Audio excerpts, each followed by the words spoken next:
আপনাদের সবাইকে আমন্ত্রণ জানাচ্ছি ফাস্ট সিকিউরিটি ইসলামী ব্যাংক পিএলসি বিজনেস 24-এ। আপনাদের সাথে আছি আমি রাহাত মিনহাস। ভিগো ওয়্যার গার্ড প্রয়োজন মতো বাঁকানো যায়, অধিক চাপেও ভাঙে না। ভিগো। ঋণ খেলাপিদেরকে চোর কিংবা ডাকাত বলে সম্বোধনের পরামর্শ দিলেন সাবেক পরিকল্পনা মন্ত্রী এম.এ. মান্নান।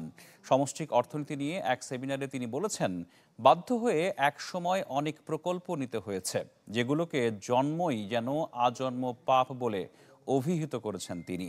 সেমিনারে অন্য বক্তারা বলেছেন, অতীতের বহু ভুলের মাসুল গুনছে দেশের অর্থনীতি, যার সবচেয়ে বড় উদাহরণ ব্যাংকিং খাত।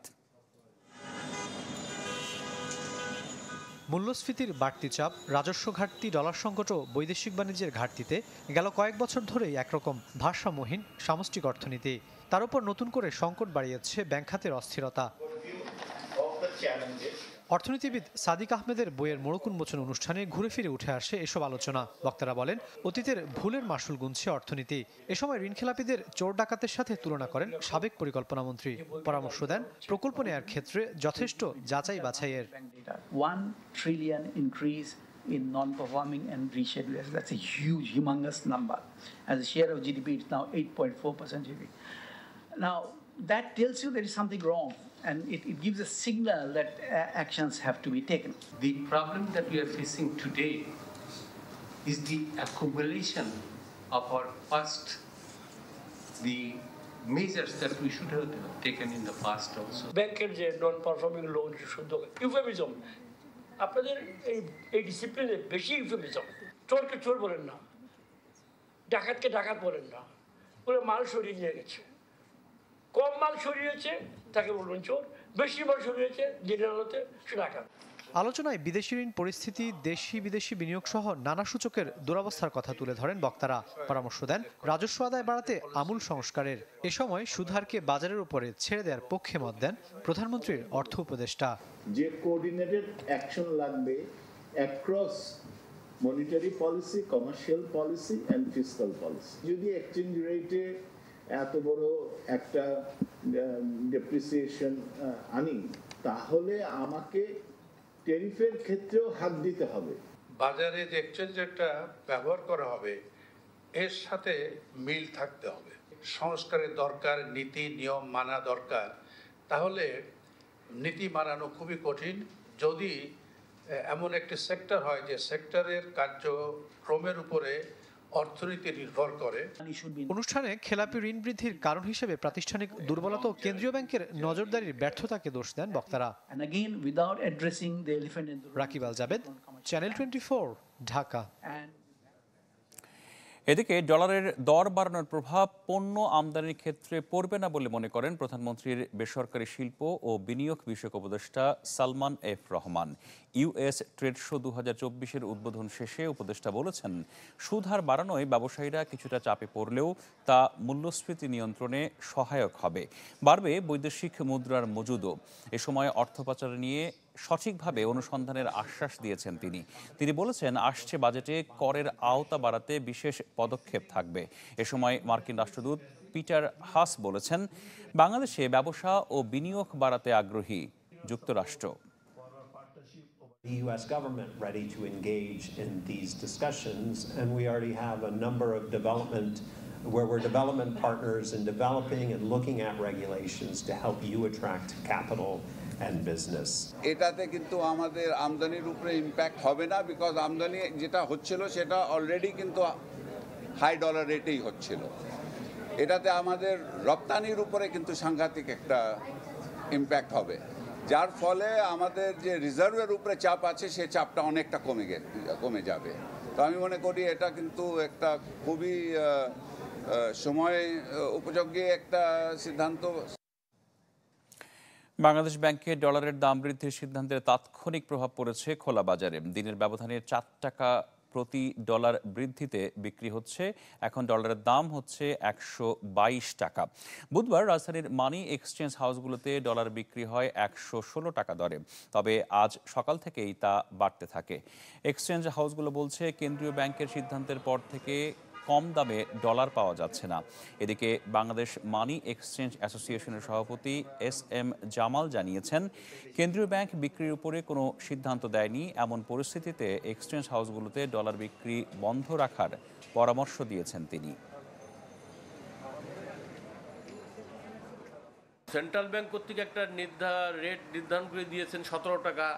এখন আমরা ওই 17 টাকার উপরেই আছি, মানে আমার অ্যাসোসিয়েশন থেকে নির্দেশনা দেওয়া আছে, আমরা আমাদের গ্রুপে দিয়ে দিয়েছি যে সুস্পষ্ট নির্দেশনা না পাওয়া পর্যন্ত আমরা এই মুহূর্তে রেট অ্যাসোসিয়েশনের তরফ থেকে কোনো রেট দেওয়া যাচ্ছে না আপাতত। সরকারি বাণিজ্যিক প্রতিষ্ঠানগুলোকে পুঁজিবাজারে অন্তর্ভুক্ত করার নির্দেশ দিয়েছেন প্রধানমন্ত্রী শেখ হাসিনা। এ সময় তার নামে প্রকল্প না করারও নির্দেশনা দিয়েছেন তিনি। জাতীয় অর্থনৈতিক পরিষদের নির্বাহী কমিটি একনেকের বৈঠকে প্রধানমন্ত্রী এই অনুশাসন দিয়েছেন। এদিন 1884 কোটি টাকা ব্যয়ে খুলনার শেখ হাসিনা মেডিকেল বিশ্ববিদ্যালয় স্থাপনের প্রস্তাব অনুমোদন পায়। সব মিলিয়ে 5563 কোটি টাকার মোট 10টি প্রকল্পের অনুমোদন দেয় একনেক।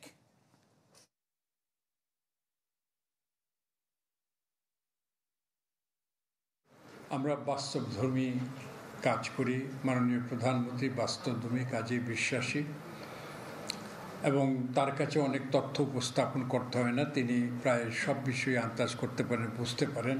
সবচেয়ে গুরুত্বপূর্ণ একটি প্রজেক্ট আমরা পাশ করেছি, এটা হলো প্রথম ঢাকার বাইরে একটি বার্ন ইউনিট স্থাপন করা। আর এর সাথেই ফার্স্ট সিকিউরিটি ইসলামী ব্যাংক পিএলসি বিজনেস 24 এর সময় হলো একটা বিরতির। ফিরছে একটু পরেই, আমাদের সাথেই থাকুন। স্বাগত আরেকবার। আপনারা দেখছেন ফার্স্ট সিকিউরিটি ইসলামী ব্যাংক পিএলসি বিজনেস 24। উৎপাদন ও রফতানি বাণিজ্য বাড়াতে নিরবচ্ছিন্ন গ্যাস বিদ্যুৎ সরবরাহের দাবি জানিয়েছেন এফবিসিসিআই এর সভাপতি মাহবুবুল আলম। সিআইপি কার্ড প্রদান অনুষ্ঠানে তিনি এই আহ্বান জানিয়েছেন। এ সময় বাণিজ্য সম্প্রসারণ ও নতুন বাজার ধরতে বিভিন্ন দেশের সাথে দ্বিপক্ষীয় বাণিজ্য চুক্তি সম্পাদনে সরকার কাজ করছে বলে জানিয়েছেন বাণিজ্য প্রতিমন্ত্রী। অনুষ্ঠানে 184 জন ব্যবসায়ীকে বাণিজ্যিক গুরুত্বপূর্ণ ব্যক্তি বা সিআইপি কার্ড তুলে দেওয়া হয়।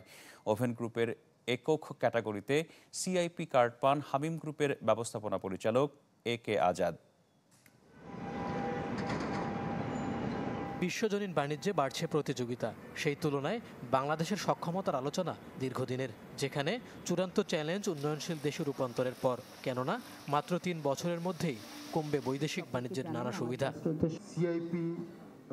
রপ্তানি বাণিজ্যের শীর্ষ ব্যবসায়ীদের সম্মাননা প্রদান অনুষ্ঠানে উঠে এলো দেশের আমদানি রপ্তানি বাণিজ্যের নানান প্রতিবন্ধকতার বিষয়টি। অনুষ্ঠানে ব্যবসায়ী নেতাদের অভিযোগ, নানা উদ্যোগ সত্ত্বেও রয়ে গেছে কর জটিলতা, যেখানে ব্যবসায়ীদের পদে পদে ভোগান্তি, গ্যাস বিদ্যুতের সরবরাহের সমস্যাও বেশ পুরনো।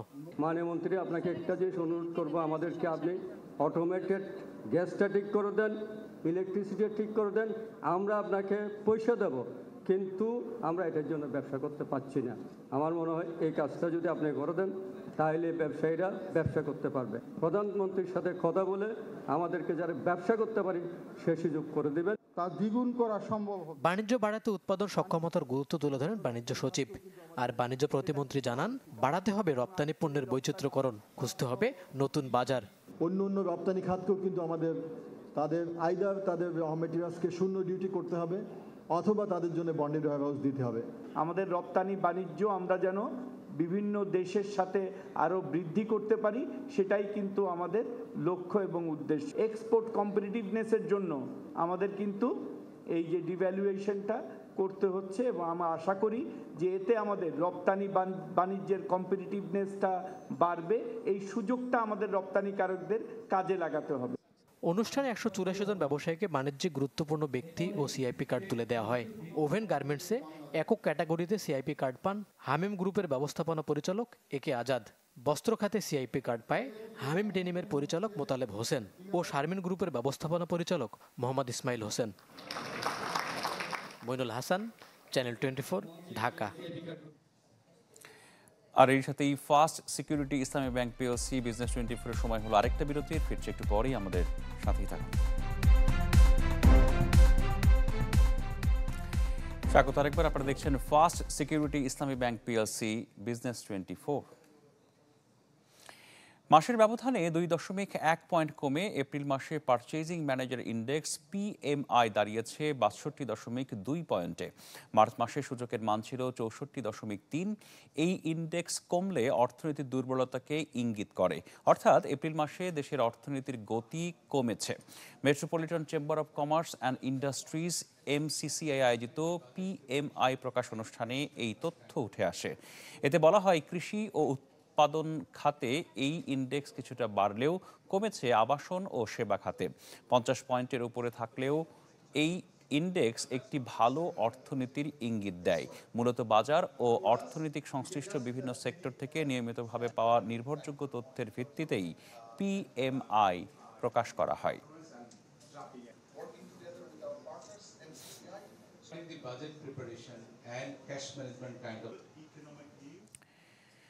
বৈশ্বিক অর্থনীতির নানা টানাপোড়েনের মাঝেও বছরের প্রথম 3 মাসেই চাঙ্গা হয়ে উঠেছে অনলাইন প্ল্যাটফর্ম অ্যামাজনের ব্যবসা। প্রতিষ্ঠানটির প্রধান জানিয়েছেন, এবছর রেকর্ড পরিমাণ গ্রাহকের কাছে পণ্য সরবরাহ করেছে প্রতিষ্ঠানটি, যা থেকে আয় হয়েছে প্রায় $10.5 বিলিয়ন। নাদিয়া ইসলাম তুলির প্রতিবেদন।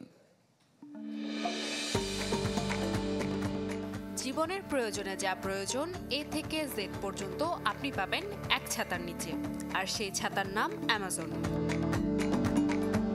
মানুষের জীবন গড়তে বই বিক্রি দিয়ে যার যাত্রা শুরু, এখন সাধারণের জীবনের প্রতিটি পদে প্রতিষ্ঠানটির পদচারণা। 1994 সালে ওয়াশিংটন থেকে যাত্রা শুরু অ্যামাজনের। অনলাইন শপ থেকে ধীরে ধীরে অফলাইন সফটওয়্যার, পোশাক, আসবাবপত্র, খাবার, খেলনা ও প্রযুক্তি সহ 17টি সার্ভিস এখন প্রতিষ্ঠানটির দখলে।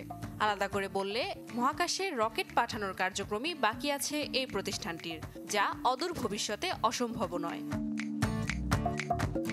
জনপ্রিয় ই কমার্স ভিত্তিক এই প্রতিষ্ঠান বছরের প্রথম 3 মাসে $143 বিলিয়ন ব্যবসা করেছে বলে জানায় স্ট্যাটিস্টা। কোম্পানির প্রধান নির্বাহী কর্মকর্তা অ্যান্ডি জেসি জানান, ই কমার্স ব্যবসায় এবছর রেকর্ড পরিমাণ ডেলিভারি দিয়েছে অ্যামাজন, যা থেকে আয় হয়েছে $10.4 বিলিয়ন, যা প্রত্যাশার চেয়েও বেশি বলে জানান তিনি। চলতি বছরের প্রথম প্রান্তিকে প্রতিষ্ঠানটির অনলাইন স্টোর থেকে এসেছে প্রায় $55 বিলিয়ন। তৃতীয় পক্ষের মাধ্যমে পণ্য বিক্রি থেকে $35 বিলিয়ন, আর অ্যামাজন ওয়েব সার্ভিস থেকে এসেছে $25 বিলিয়ন, যার মধ্যে অন্যতম অ্যামাজন প্রাইম। এছাড়াও বিজ্ঞাপন, সাবস্ক্রিপশন, অফলাইন স্টোর ও অন্যান্য পরিষেবা থেকে প্রায় $27 বিলিয়ন ব্যবসা করেছে অ্যামাজন। 2023 সালে প্রতিষ্ঠানটির আয়ের পরিমাণ ছিল $576 বিলিয়ন। এদিকে বিশ্বের অন্যতম মূল্যবান ব্র্যান্ডের তালিকাতেও এবছর শীর্ষ 4-এ আছে অ্যামাজন, যার বর্তমান বাজার মূল্য প্রায় $309 বিলিয়ন।